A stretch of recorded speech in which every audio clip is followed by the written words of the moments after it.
Israel deu início a uma operação militar por terra no Líbano, numa escalada importante no já sangrento conflito no Oriente Médio. Isso acontece dias depois de um bombardeio israelense matar Hassan Nasrallah, o líder do grupo libanês Hezbollah. As atenções agora se voltam para o Irã, principal rival de Israel na região e financiador do Hamas e do Hezbollah. Half an hour ago, sirens sounded across Israel. The country's military said an attack had been launched from Iran. Within a few minutes here in Jerusalem, as we ran to our office safe room, we heard loud explosions which sounded like missiles being intercepted. Earlier, Israel's military said it had received US intelligence that Iran was preparing to launch a missile attack. O premier israelense Benjamin Netanyahu sinalizou que pode continuar a expandir a guerra que vem sendo travada há um ano na faixa de Gaza e agora no Líbano. There is nowhere in the Middle East Israel cannot reach. There is nowhere we will not go to protect our people and protect our country. Para o editor da BBC, Jeremy Bowen, o Oriente Médio se encontra em sua situação mais perigosa de sua história recente. Eu sou Natália Passarinho, da BBC News Brasil, e neste vídeo eu explico em 4 pontos a invasão israelense, as rivalidades por trás dela e o que pode acontecer agora, já que existe o temor de que o conflito possa se espalhar ainda mais. Começo explicando a operação israelense. Israel anunciou que suas tropas entraram no Líbano para o que chama de missão limitada, localizada e focada contra o Hezbollah. A justificativa é de que os foguetes lançados pelo Hezbollah a partir do sul do Líbano representam, entre aspas, uma ameaça imediata para comunidades israelenses. O fogo cruzado entre os dois lados já dura um ano, simultaneamente à guerra em Gaza, que começou após ataques do grupo palestino Hamas matarem cerca de 1.200 israelenses. Depois que Israel iniciou a ofensiva contra o Hamas na região, em outubro de 2023, e bombardeou diferentes regiões de Gaza, matando civis, o Hezbollah prometeu vingança. Passou a lançar foguetes rumo ao território israelense. Israel argumenta que esses foguetes forçaram o deslocamento de 60 mil israelenses que moram no norte do país. Já o Hezbollah, um grupo armado e partido político financiado pelo Irã, diz que age em solidariedade ao povo palestino e que só vai parar de disparar contra Israel quando cessarem os conflitos em Gaza. Mas nas últimas semanas, esse fogo cruzado com o Líbano escalonou duramente. Primeiro, integrantes do Hezbollah foram alvos de explosões em seus aparelhos de comunicação, como pagers e walkie-talkies. Logo depois, as forças militares israelenses iniciaram uma série de ataques aéreos contra milhares de alvos no Líbano. Um desses ataques matou o líder do Hezbollah, Hassan Nasrallah, que havia ficado à frente do grupo por mais de 3 décadas. Foi um golpe duro contra o Hezbollah.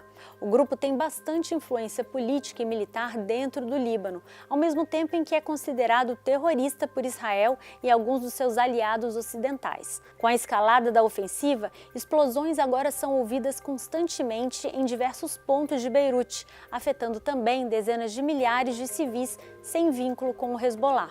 Até o momento em que eu gravo este vídeo, mais de 1.000 pessoas já morreram durante os bombardeios no Líbano. O número de libaneses que tiveram que deixar suas casas pode passar de 1 milhão, segundo o governo. O número chama a atenção quando se leva em conta que o Líbano tem apenas 5 milhões de habitantes. Autoridades dizem também que um campo de refugiados palestino foi atingido perto de Sidon. A repórter da BBC, Orla Guerin, disse que a ofensiva israelense já atinge áreas densamente povoadas da capital libanesa. The war isn't confined to the Hezbollah suburbs now. It's right here, and all the signs point to escalation. Tanques e tropas estão posicionados no norte de Israel, perto da fronteira com o Líbano. O exército declarou a região uma zona militar fechada. A ofensiva tem provocado cenas de caos em Beirute e uma fuga em massa do Líbano. Plenty of people leaving the city and the south of the country. The number of people who've crossed into Syria now over 100,000. O premier libanês Najib Mikati afirmou que o país enfrenta uma das fases mais perigosas da sua história. Vários países, incluindo o Reino Unido e o Brasil, lançaram operações para retirar seus cidadãos do Líbano. A FAB vai coordenar a logística para a retirada de brasileiros. E a Embaixada do Brasil no Líbano está colhendo as informações de quem quer deixar o país. Segundo o Itamaraty, a cerca de 20 mil brasileiros lá. Enquanto isso, nem o Hezbollah nem Israel dão sinais de recuo. For days, Israeli authorities have been saying that this campaign against Hezbollah is going to continue even after the assassination of the Hezbollah leader Hassan Nasrallah. And Hezbollah is vowing to resist.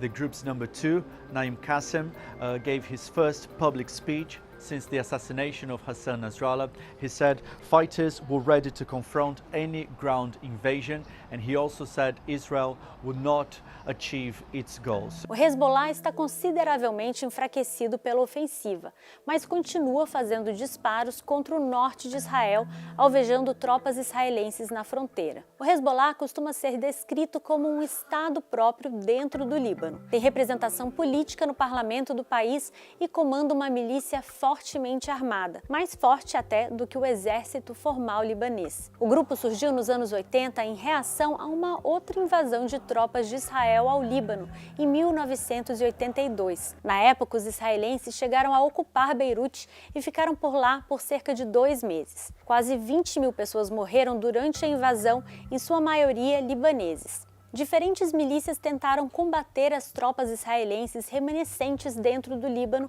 na década de 80.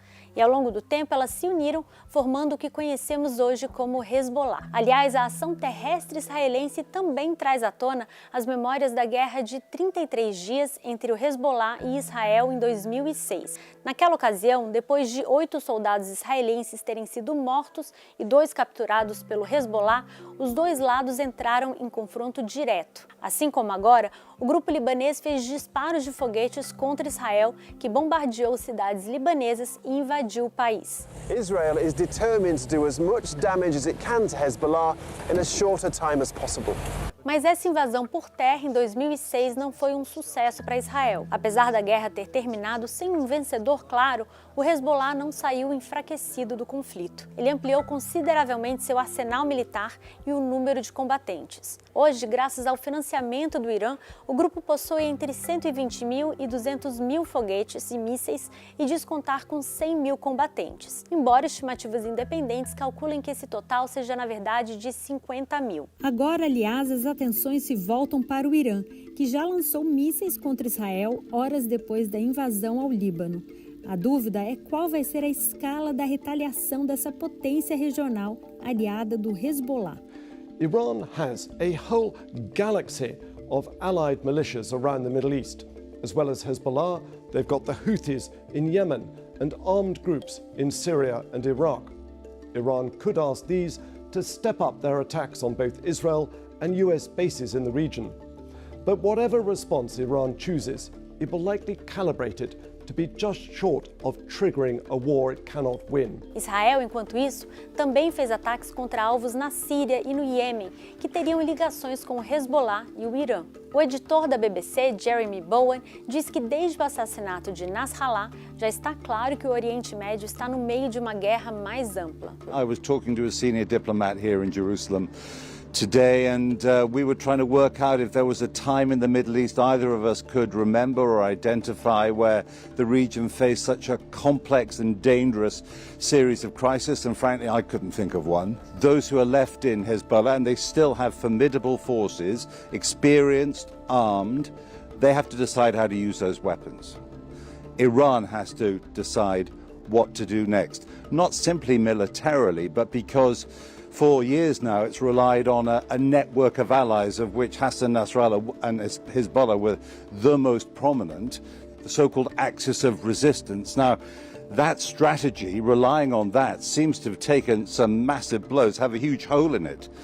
Don't forget, Iran has advanced nuclear technology. Some Iran watchers are speculating that could this be the spur that makes Iran decide to try to develop a nuclear weapon? It is not inconceivable. Nós estamos acompanhando de perto essa crise e trazendo atualizações e análises em bbcbrasil.com, no nosso canal do YouTube, nas redes sociais e no nosso novo canal no WhatsApp. Fique por dentro. Até a próxima.